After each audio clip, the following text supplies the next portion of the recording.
KTN Kannada ಸುದ್ದಿವಾಹಿನಿಗೆ ಸ್ವಾಗತ. ಚಾಮರಾಜನಗರ. ಸಂವಿಧಾನ ಶಿಲ್ಪಿ ಡಾಕ್ಟರ್ BR ಅಂಬೇಡ್ಕರ್ ಅಪಮಾನಿಸಿರುವ ಕೇಂದ್ರ ಗೃಹ ಮಂತ್ರಿ ಅಮಿತ್ ಶಾ ರಾಜೀನಾಮೆಗೆ ಒತ್ತಾಯಿಸಿ ಇಂದು ದಲಿತ ಮತ್ತು ಪ್ರಗತಿಪರ ಸಂಘಟನೆಗಳ ಒಕ್ಕೂಟಗಳಿಂದ ಬಂದ್ ಕರೆ ನೀಡಿದ ಹಿನ್ನೆಲೆಯಲ್ಲಿ ಬಂದ್ ಆಚರಿಸಲಾಯಿತು. ಇಂದು ಬೆಳಗ್ಗೆಯಿಂದಲೇ ಪ್ರತಿಭಟನೆ ಆರಂಭಿಸಿದ ವಿವಿಧ ಸಂಘಟನೆಗಳ ಪದಾಧಿಕಾರಿಗಳು ನಗರದ ಪಚ್ಚಪ್ಪ ವೃತ್ತದಲ್ಲಿ ಜಮಾಯಿಸಿ ಕೆಲ ಕಾಲ ಪ್ರತಿಭಟನೆ ನಡೆಸಿದರು. ಅಂಬೇಡ್ಕರ್ ಪ್ರತಿಮೆ ಭಾವಚಿತ್ರ ಇರಿಸಿ ಧರಣಿ ನಡೆಸಿದರು. ಬೈಕ್ ರ್ಯಾಲಿ, ಪಾದಯಾತ್ರೆ, ರಸ್ತೆ ತಡೆ ನಡೆಸಿ ಟೈರ್ಗೆ ಬೆಂಕಿ ಹಚ್ಚಿ ಆಕ್ರೋಶ ವ್ಯಕ್ತಪಡಿಸಿದರು.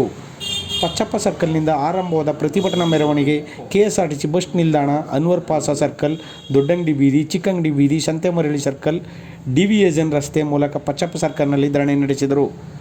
ಮುಚ್ಚಿದ ಅಂಗಡಿ ಮುಗ್ಗಟ್ಟುಗಳು, ಸರ್ಕಾರಿ ಕಚೇರಿಗಳು, ಶಾಲಾ ಕಾಲೇಜುಗಳು, ಆಸ್ಪತ್ರೆ, ಮೆಡಿಕಲ್ ಶಾಪ್, ಹಾಲಿನ ಡೈರಿ, ಬ್ಯಾಂಕ್ಗಳನ್ನು ಹೊರತುಪಡಿಸಿ ಉಳಿದಂತೆ ದಿನಸಿ ಅಂಗಡಿಗಳು, ಬಟ್ಟೆ ಅಂಗಡಿಗಳು ಸೇರಿದಂತೆ ಇತರೆ ಅಂಗಡಿಗಳು ಸಂಪೂರ್ಣವಾಗಿ ಬಂದ್ ಆಗಿದ್ದವು.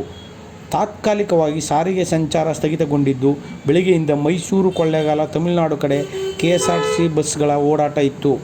ಇದರಿಂದ ರೊಚ್ಚಿಗೆದ್ದ ಪ್ರತಿಭಟನಾಕಾರರು KSRTC ಬಸ್ ನಿಲ್ದಾಣಕ್ಕೆ ತೆರಳಿ ಅಧಿಕಾರಿಗಳನ್ನು ತರಾಟೆಗೆ ತೆಗೆದುಕೊಂಡಲ್ಲದೆ ಬಸ್ಗಳ ಸಂಚಾರ ಸ್ಥಗಿತಗೊಳ್ಳುವಂತೆ ಪ್ರತಿಭಟನೆ ನಡೆಸಿದರು.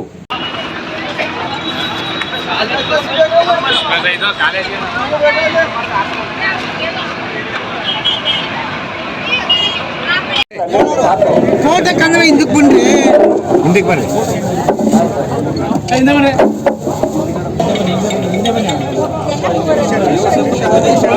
ಸಾಹೇಬ್ ಅಂಬೇಡ್ಕರ್ ಕಿ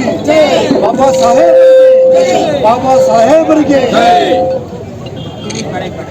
ಆದ್ರೆ ಅಭಿವೇದನೆ ಸಂದರ್ಭದಲ್ಲಿ ದೇಶದ ಚೇತನ ಇಡೀ ಪ್ರಪಂಚವೇ ಕೂಡ ಡಾಕ್ಟರ್ BR ಅಂಬೇಡ್ಕರ್ ಅಂತ ಇರುವಂತ ಸಂದರ್ಭದಲ್ಲಿ ಯಾವೊಬ್ಬ ಹಳ್ಳಿಗೆ ನೆಲುವಾಗಿ ಯಾವುದೇ ದೇವ್ರ ಹೆಸರು ಹೇಳ್ಕೊಂಡಿದ್ರೆ ಸ್ವರ್ಗ ಸಿಕ್ಕತ್ತಂತ ಅವಳೇನವಾಗಿ ಬಹಿರಂಗವಾಗಿ 100 ಕೋಟಿ ಜನರ ಒಂದು ಕಣ್ಣು ಮುಂದೆ ಅವರು ಪ್ರಸ್ತಾವ ಮಾಡ್ತಾರೆ. ಹಾಗಾಗಿ ಈ ಅಮಿತ್ ಶಾ ತನ್ನ ಮನಸ್ಸಿನಲ್ಲಿ ಏನಿತ್ತೋ ತಮ್ಮ ಮನುವಾದಿ ಏನಿರ್ತಕ್ಕಂತ ವಿಚಾರ ನಾವು ಕಕ್ಕಿದ್ದಾನೆ. ಅಂದ್ರೆ ಈ ಜನರ ಮನಸ್ಸಿನಲ್ಲಿ ಏನಿದೆ ದಲಿತ ವಿರೋಧಿ ಮತ್ತು ಈ ಸಂವಿಧಾನ ವಿರೋಧಿಗಳು ಇವರು ಸ್ನೇಹಿತರೆ ವಿಶ್ವದಲ್ಲಿ ಅತ್ಯಂತ ಗೊತ್ತಿಲ್ಲ. ಯಾಕಂದ್ರೆ ಹೆಣ್ಣು ಮಕ್ಕಳಿಗೆ ಈ ದಿವಸ ನಾವು ಇಂಥ ಒಂದು ದೊಡ್ಡ ಸಮುದಾಯದಲ್ಲಿ ಎಲ್ಲಾ ಪುರುಷರ ಮಧ್ಯದಲ್ಲಿ ನಿಂತು ಹೆಣ್ಮಕ್ಳು ಇವತ್ತು ಆರ್ಥಿಕವಾಗಿ, ಸಾಮಾಜಿಕವಾಗಿ, ಒಂದು ಧಾರ್ಮಿಕವಾಗಿ ಮನೆ ಕುಟುಂಬ ಎಲ್ಲ ತೊರೆದು ರಾಜಕೀಯವಾಗಿ ಬಂದು ನಿಂತಿದ್ದೇವೆ ಅಂದ್ರೆ ಬಾಬಾ ಸಾಹೇಬ್ ಅವರು ತಂದುಕೊಟ್ಟಂತ ಒಂದು ಸಂವಿಧಾನ ಅಂತ ಹೇಳ್ತಾ ಒಂದು ಸರ್ಕಾರ ಮಟ್ಟದಲ್ಲಿ ಅವ್ರನ್ನ ಗಡಿಪಾರು ಮಾಡಬೇಕು ಅಂತ ನಾನು ಈ ಒಂದು ಸಂದರ್ಭದಲ್ಲಿ ಕೇಳ್ಕೊಳ್ತಾ ಇದ್ದೇನೆ.